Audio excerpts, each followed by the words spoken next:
When you're looking for more and there's no place to go, it's a sequels only bonus show. It's not about sequels this time, you know, it's a sequels only bonus show.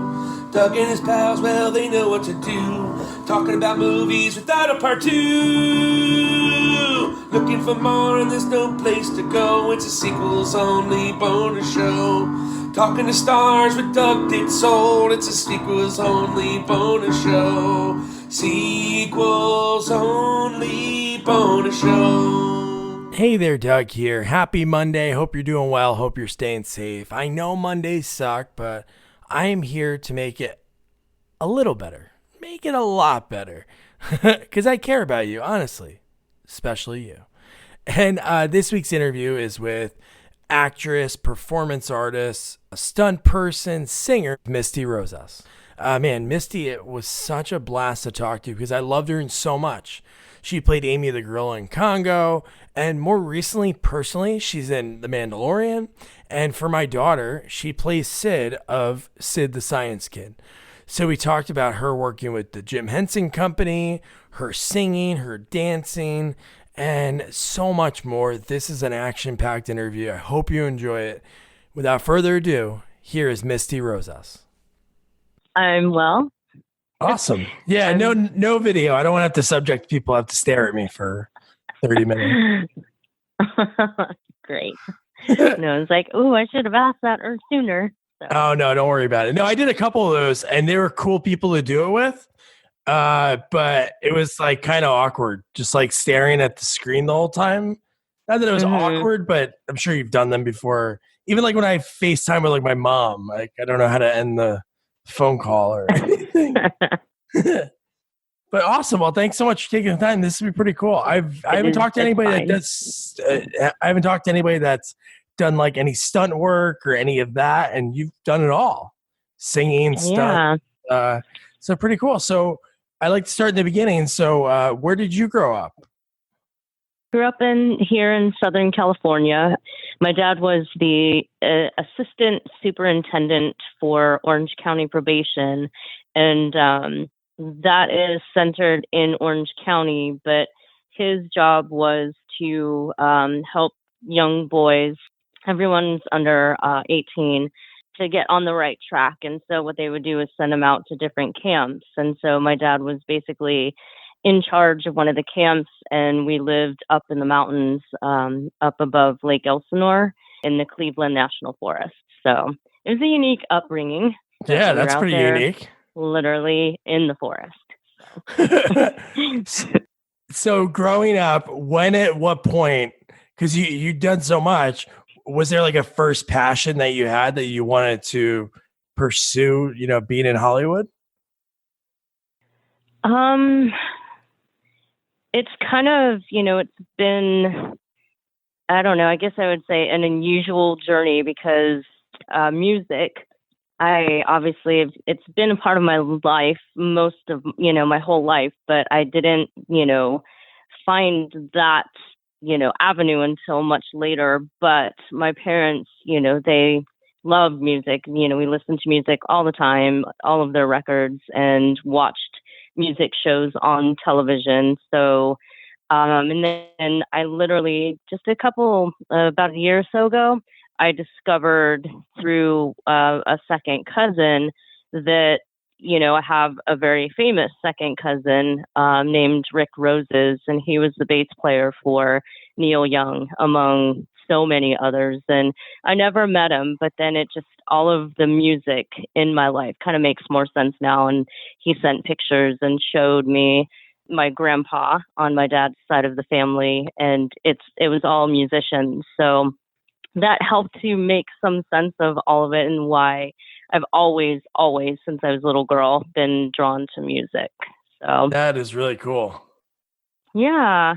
But really I can't say it was a passion. It was, just, I guess you could call me a very active child. And I was breaking my parents' furniture. I mean, I would always jump on the bed and jump on the couches and hang off of everything. And so they're like, we've got to put her in something. So they took me down, to San Juan Capistrano, and I took my first gymnastics class at 2.5, and I didn't stop for 21 years almost. So yeah, that was my first journey, was gymnastics. And with that came dancing. We would do ballet bar in the morning for what was called our compulsory routines. And obviously there's choreography involved when you watch gymnasts do their floor routine. So dance was, integrated in my life in that way. And then obviously being a gymnast right after I had wrapped on the movie Congo, there were a lot of stuntmen that I worked with and stunt coordinators on that film. So they, kept saying, "Oh, you should do stunts. You've got a gymnastics background. That would be perfect for you." So that's how that kind of shifted for me as well. And that's how I got into stunt work. Wow. So how did you get into, literally and figures, it's been like playing like Amy the Gorilla in Congo? How did that come about? My gymnastics. The producers of the film, as well as Peter Elliott and John Alexander, that were the two artists and actors that hired us as well as trained us for this role. They were doing it's a unique thing to find someone under 5 feet tall that is, that does have longer limbs and is super, super, super strong, as far as your upper body strength. But basically, you've got to be, your whole body needs to be strong to be able to handle that type of work. So my former gymnastics coach that I trained with for most of my life as a junior elite and an elite gymnast, they contacted him. And he knew that I had done some costume work and stuff at Disneyland.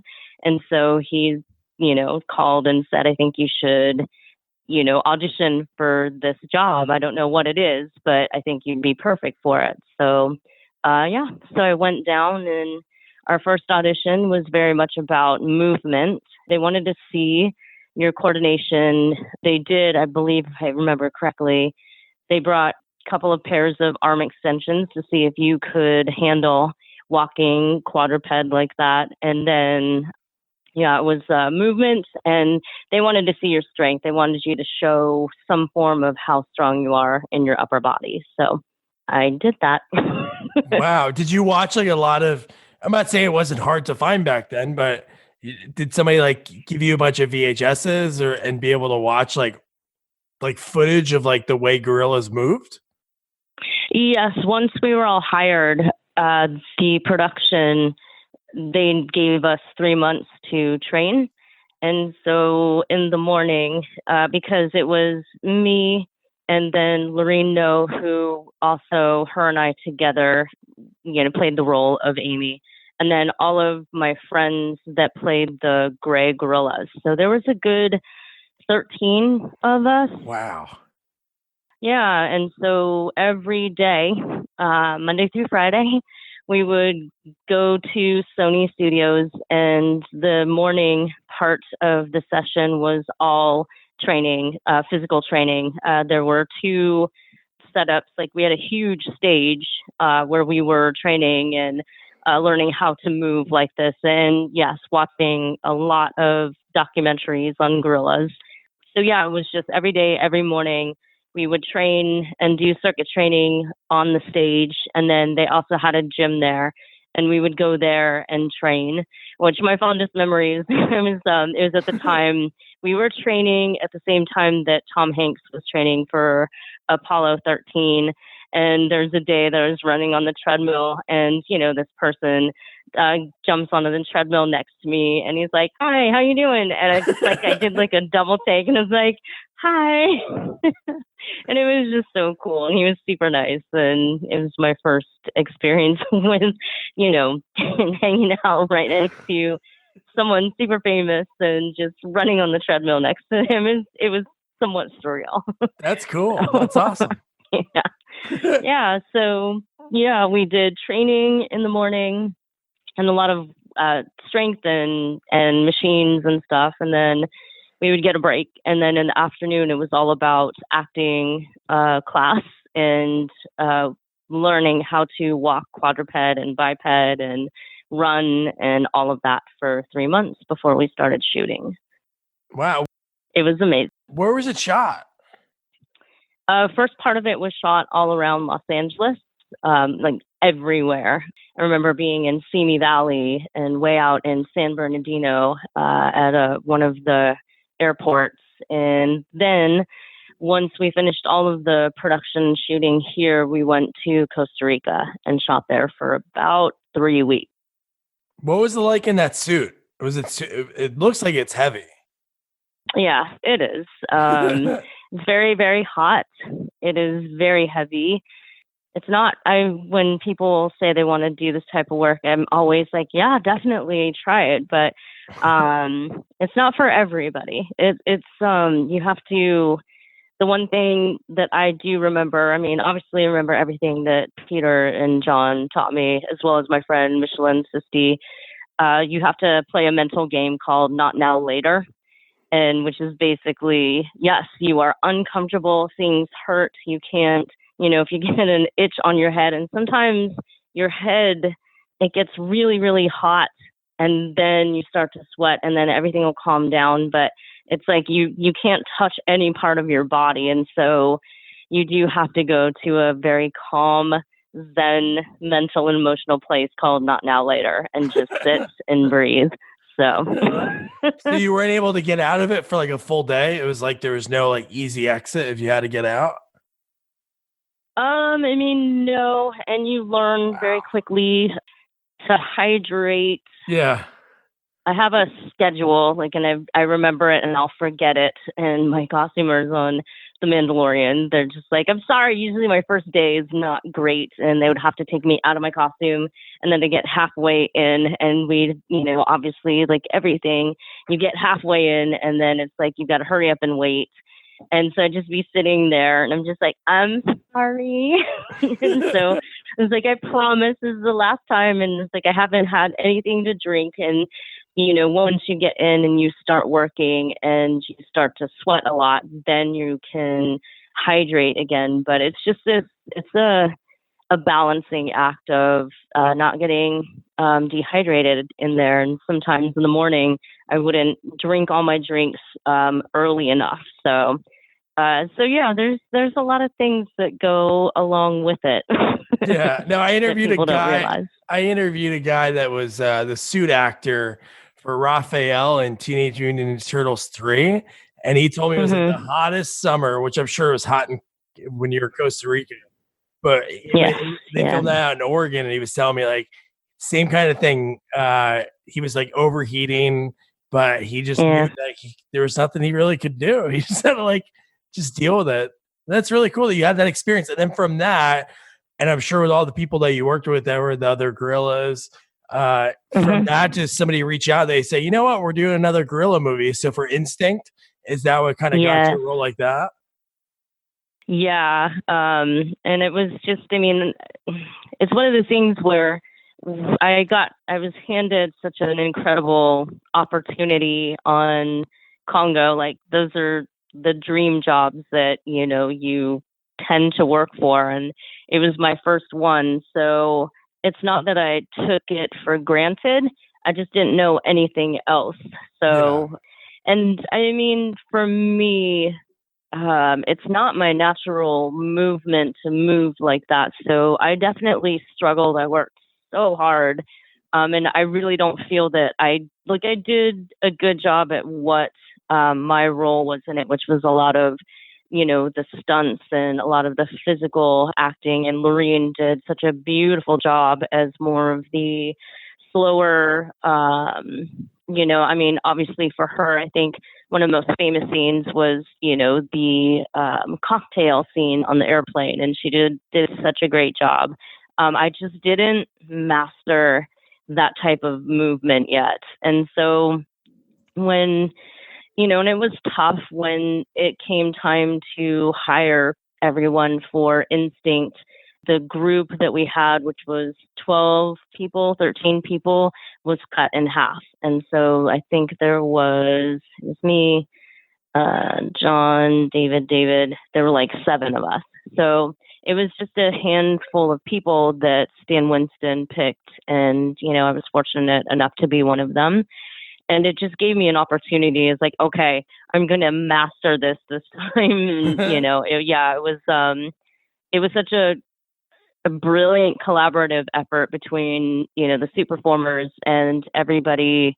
It's now called Legacy Effects, but at the time it was still Stan Winston Studios. And so they brought us in and asked, how can we, improve upon what we did on Congo to help you guys when you're in these suits? And so kind of rearranged where battery packs and servos and everything go, because a lot of stuff was put on our head or the back of our head in Congo. And obviously the note all the time was, can you lift your head? Can you lift your head? And it was just too much weight to try to lift with just your head and your neck muscles. So we were able to shift things like that. And it did. I feel like I'm most proud of that job simply because I was able to finally master something that I was, trying so hard to master on Congo. So, and working with Anthony Hopkins, there's that. That's awesome. So you mentioned before, so you're doing Congo, aiming the gorilla, and somebody said, hey, you should try doing stunts. What was the first stunt work that you did? Do you remember? After Congo, one that I do remember just because of the elements of nature. I went to Texas and we did a Rescue 911 episode, and it was tricky. We went out in a boat in a lake, and I doubled this little girl who she was basically drowning. And so they sent me out. And I can remember the boat was kind of far, and or they dropped me down, and there was a scuba diver there with me, kind of helping me, because also they put fake blood in my mouth. And there was a timing thing where, I'm kind of treading and they're like, okay, we're ready. And then, I give the scuba diver below me a signal to say, they're ready. And of course it was hard because you don't realize when you're treading water and trying to hold stuff in your mouth. So you're only breathing through your nose, like, oh my God, this is hard. And so then he had to pull me down, wait, I want to say 5-10 seconds, and then bring me back up. And then at a certain amount of time, I'm supposed to kind of cough up the blood and everything. Cause it was a really dire circumstance for her, but she was fine. But so, that was my first stunt job, outside, after Congo. So it has on here like Sliders, LA Firefighters, and then Jingle All the Way, which is a movie that I grew up watching. What kind of stunts did you do in that? I was part of the crew that did it was the television series. And so it was the opening credits of that. And I was in the little suit, the space suits, and, we run down and we're going to, get him, and, we go to shoot, and then he punches me, and then everybody falls back. So that's what I did.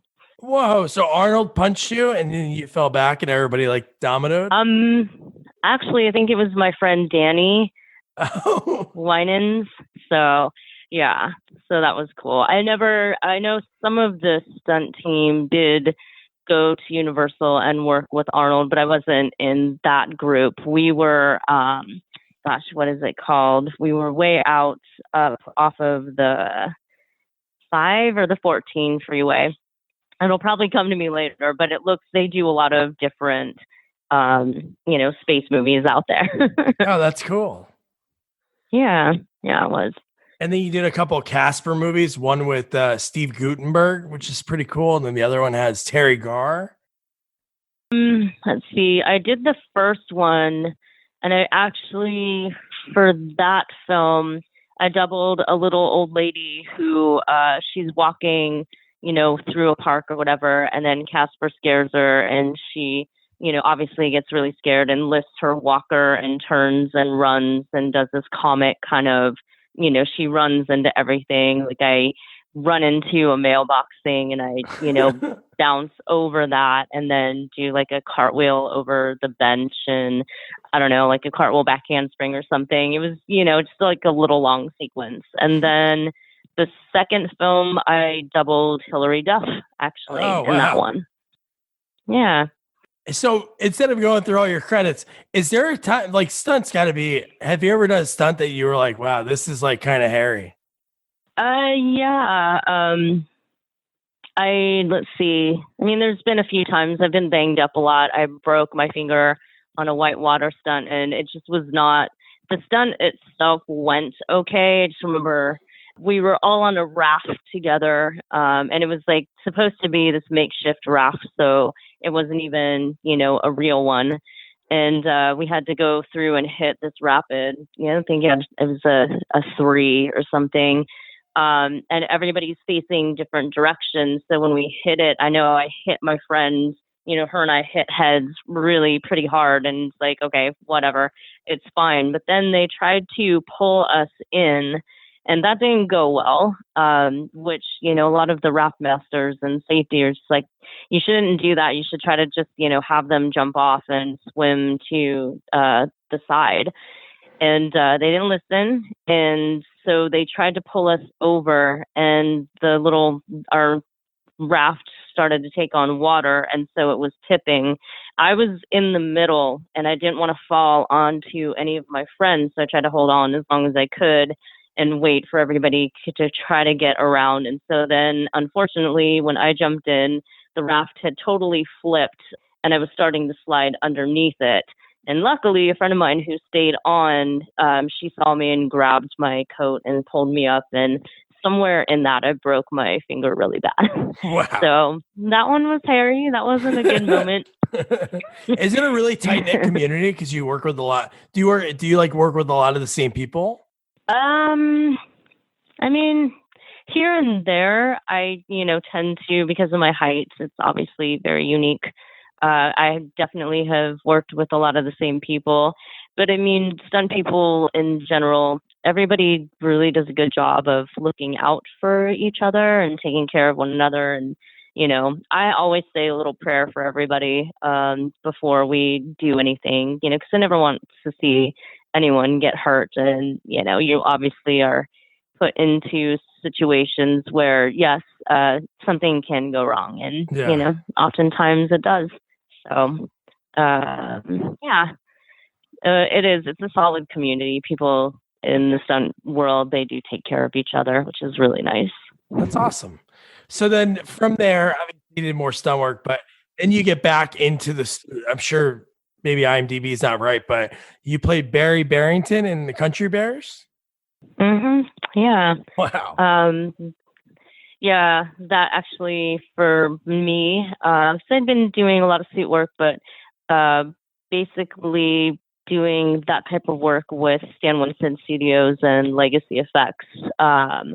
And actually, John Alexander, who works with Legacy a lot too, he's the one who invited me to come to the audition because it was for the Jim Henson Company, and I'd never done anything for them. So, it was my very first job with the Jim Henson Company, and I mean, it was fun. It's one of those things too where I've been to auditions and I was sure I nailed it and I was going to get the job and I don't get it.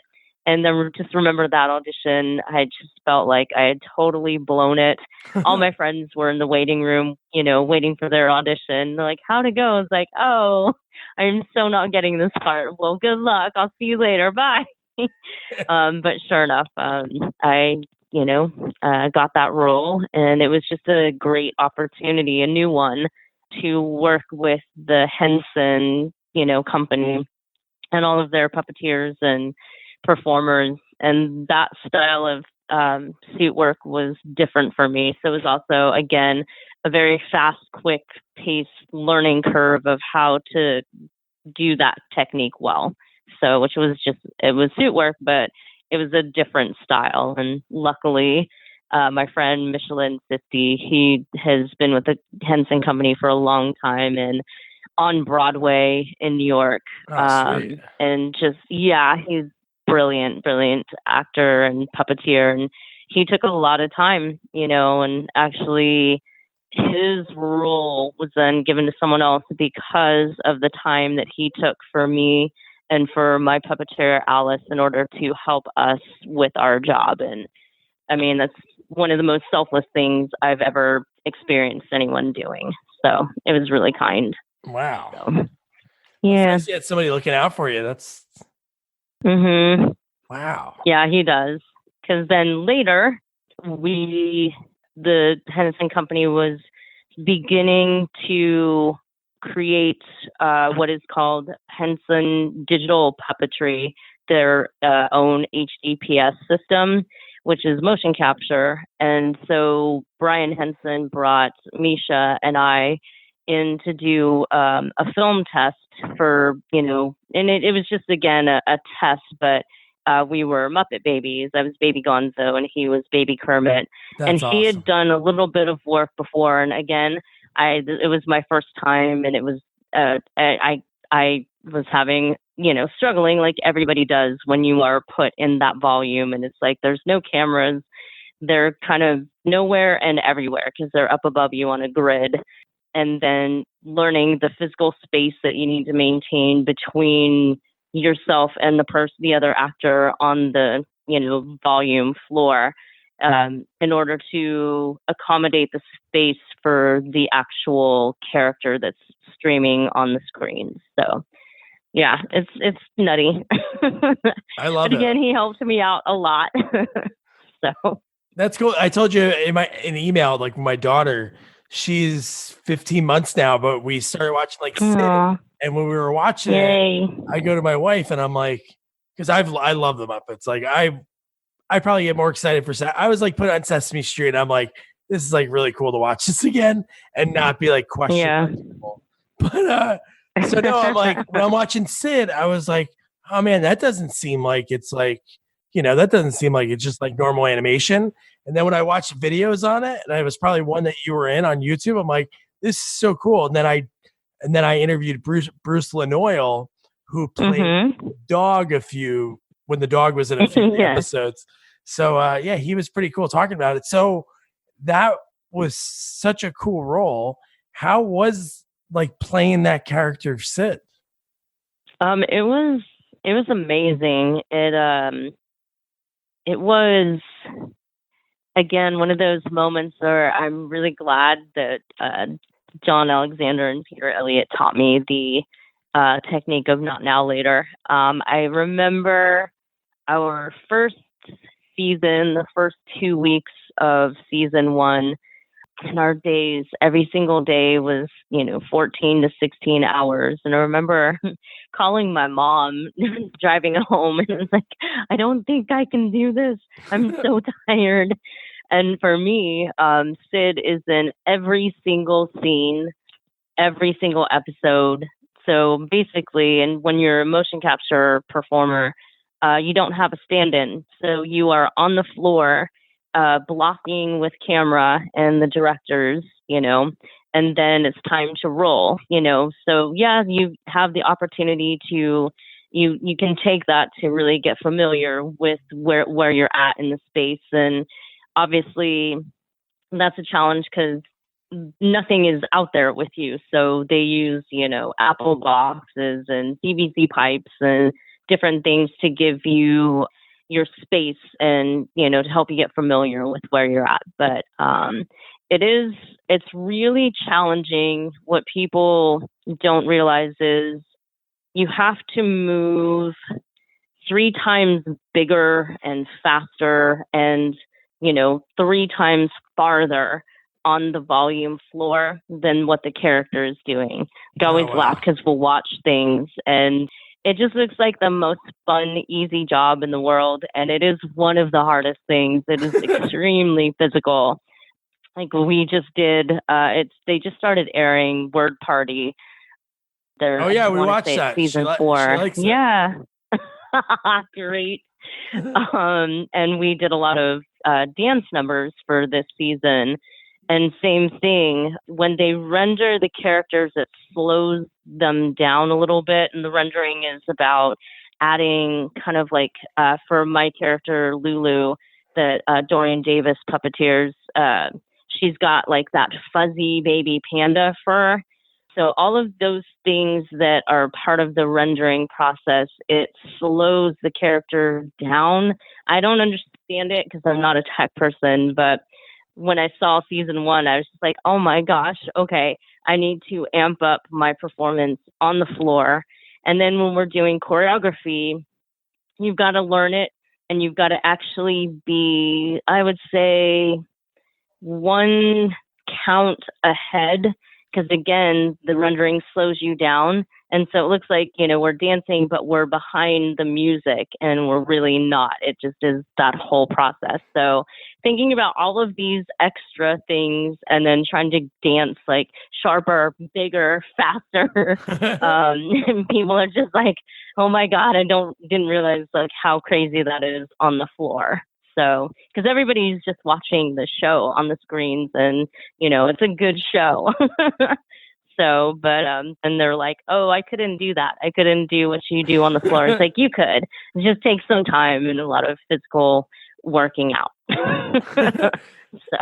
So one thing that's on your credits that I thought was pretty cool, and now I know from talking to you, your gymnastics background. So all this time where you're doing all these shows, I'm sure you said you were probably still dancing, but you did choreography. Is it the first time you did that for Dance Baby Dance? Yeah, that was one of those moments where I will say, everybody listen to your mom.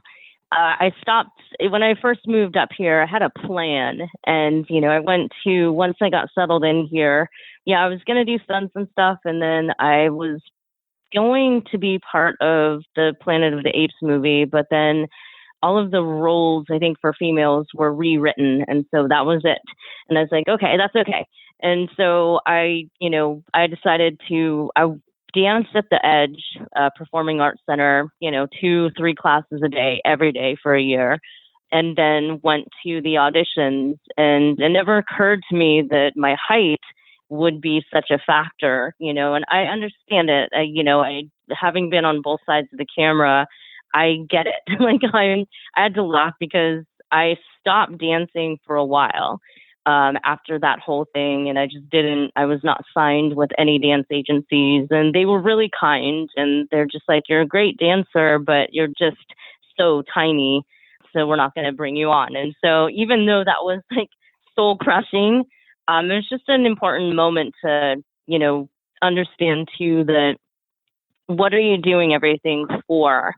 So I did stop dancing for a while, and my mom, she asked a few times, she's like, why aren't you dancing anymore? And I said, well, I need to train other things because I thought that would be part of my life and how I would make a living up here too, and it's not. So I just need to work on training as a stunt person. And she said, I think that you should go and just dance because you love it and it's part of what you do. And I didn't listen to her at first, but then like after the third time, I just decided, sure, okay, well, I'll just go to my favorite class, which is my friend Terry Best, her Jazz 3 class. And I just went for me. And then out of nowhere, there's an audition for a dance company, Darden Contemporary Dance. And I submitted, and she said that she wanted to see me. And then I was driving to the audition, and I started laughing because my mom called, and she's like, hey, honey, what are you doing? It's like, well, I'm going to this dance audition, but I'm not sure. I hope she doesn't freak out and think that I'm 5'9" instead of 4'9" and have maybe misread my, resume. And she's like, oh, just go anyway. It's like, oh, I am. And so sure enough, it's a dance company that, if you're a great dancer, she, will hire you. Oh, wow. And so, then I got to be part of her company, and I danced in the Nutcracker with her for quite a few years. And then it just happened to be one of those things where at that time I saw this audition post where you needed to make a dance video reel to submit to this film production, Dance Baby Dance. And so I said, why not? It's something that I love to do. And so then Steven Coogan, who wrote it and directed it and acted in it, he's like, yeah. So he brought me on board. And it just was one of those things that, I don't know, it's a momentum thing. And it's not about money or fame or fortune. It's just doing all of the things that you love. And so I'd asked him too, it's like, well, can I, I was up to me to choreograph what I wanted. And then he also allowed me to choreograph to the song that I wrote for my dad.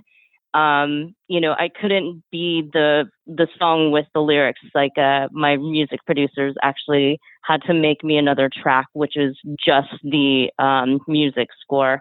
But it was a really special moment where I got to choreograph something to the song that I wrote for my dad. Wow. And my mom got to be in the audience when we shot that. So that's really cool.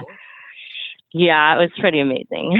Oh man. So all this time, are you always singing and doing that on your own? I train as vocally. Wow. And I was supposed to.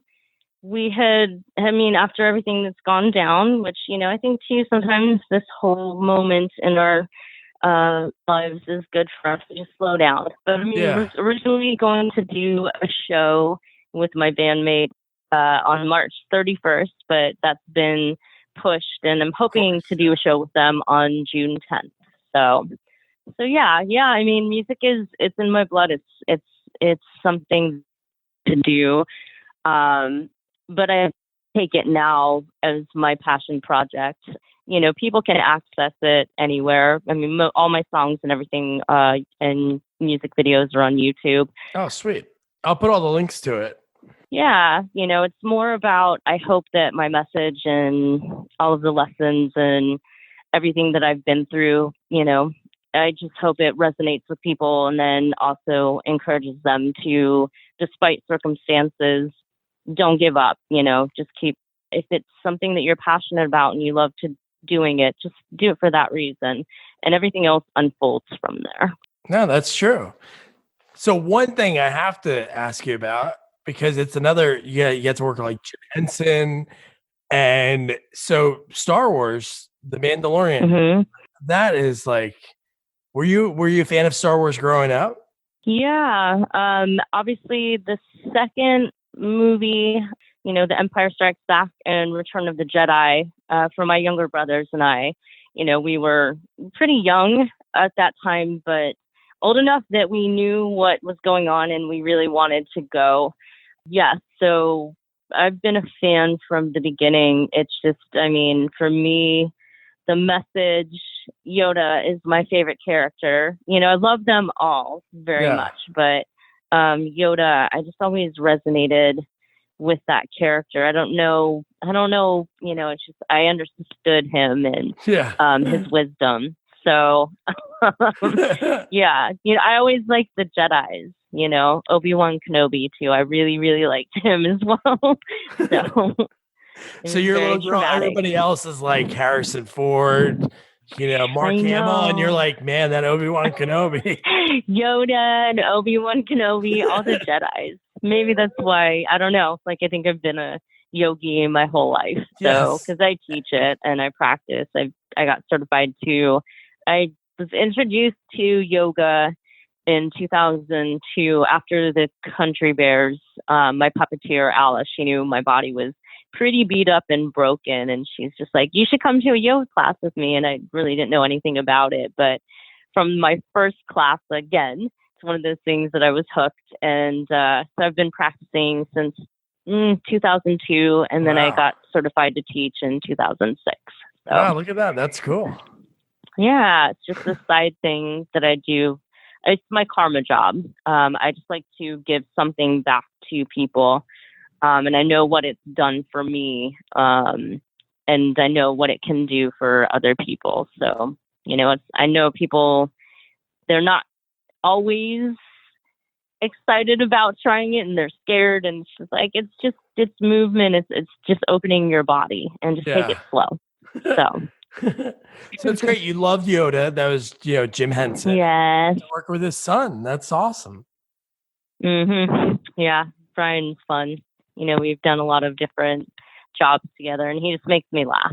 So, because he'll be on the floor with me a lot, and I don't know, it's just his demeanor.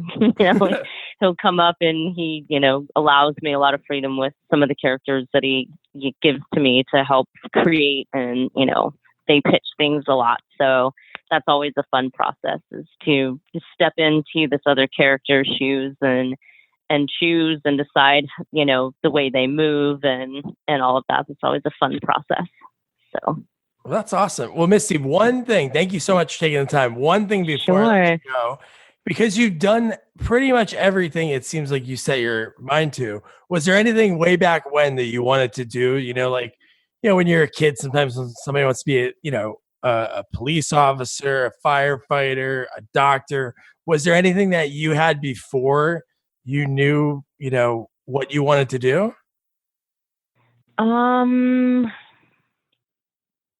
I would say I've always loved space. I would say being an astronaut, but I don't understand. I'm not great at math when, imaginary numbers were introduced into my math class. That's where I got very lost. And I know you have to understand that in order to be, an astronaut or astrophysicist, any of that. So yeah, I would say an astronaut. Don't worry. When you're a kid, you don't know what you're going to be. In mine, since we've been on lockdown, me and my wife, we just bought a house last summer, and I was going through like old stuff in the garage, and I had like an elementary school, like 5th grade yearbook. And in there, it said career. And I wrote, I don't know why a teacher let me write this, but it was quarterback at Notre Dame, which you don't get paid for playing quarterback in college. So it's really not a career. But I thought that was really funny, and I didn't even come close to any of that. But this has been awesome. One thing that everybody can learn that listens to this is listen to your mom, because you listen to your mom. Yes, listen to your mom, everybody. They moms they have a wisdom, and they kind of, obviously they've been with you most of your life, so they know you, they know your heart. So listen to your mama. I know sometimes you want to cringe when you're getting, the mom talk, and I get that too. But there's, they mean well, and they're coming from a good place, from the heart. And yeah, listen to your mom. Misty, you're awesome. Thank you so much for taking the time. When I get this out there, I'll send it to you. It'll probably be like in a few months, and hopefully everything clears up, which I don't know who really knows. And you could do your show in June, but if not, I'm sure it'll be like whenever in the future, and you can be able to perform. Thank you so much for the opportunity. Oh, don't worry about it. You're awesome. Thank you. Thanks, Doug. All right. Wasn't Misty awesome? Again, to reiterate and drum it into your head, listen to your mom. Moms are right most of the time. Thank you, Misty. And don't forget to review, rate, share our podcast. Follow us on all social media at Sequels Only, and check out our website, sequelsonly.com. Good night.